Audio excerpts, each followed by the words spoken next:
किसी का मुझसे डाउट था क्या कि हमको बहुत नेसेसरी है क्या कि अगर हमको अपोनेंट पार्टी के खिलाफ क्रॉस केस करना पड़ेगा अगर हम केस जीतना चाहते हैं तो पहली बात मैं ये बता दूं, केस जीतने की बात नहीं होती है, बात होती है एक रिवर्स साइकोलॉजी टाइप इशू की कि मान लो कि अगर आपने मेरे पे केस किया है तो मैं भी आप पे केस करूंगा। आप मेरी पूंछ फंसाएंगे तो मैं भी आपकी पूंछ फंसाऊंगा।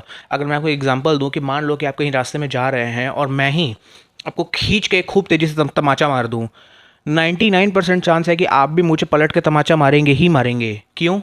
ये होता है ना कि एक्शन का रिएक्शन वाली चीज़ हो जाती है कि अगर आप मेरे पे एक्शन कर रहे हैं तो मैं आपको रिएक्शन दूंगा भाई। ये तो बहुत कॉमन सेंस की बात हो गई।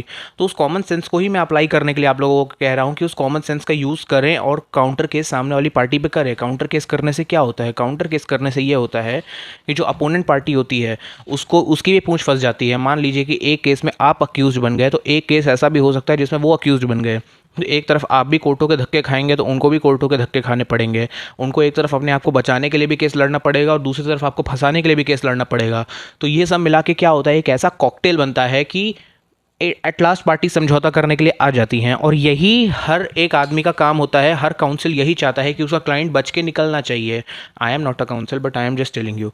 तो उससे क्या होता है कि फिर आपको लगता है कि यार अब तो ये रिवर्स साइकोलॉजी हो गई, मैं भी फंस गया वो भी फंस गया, तो अब यहाँ पे पैसों की बात नहीं होगी, यहाँ पे एक दूसरे की जान छोड़ने की बात होगी। यहाँ पे पैसों पे नेगोशिएशन नहीं होगा, यहाँ पे बस एक दूसरे की जान छोड़ने पे नेगोशिएशन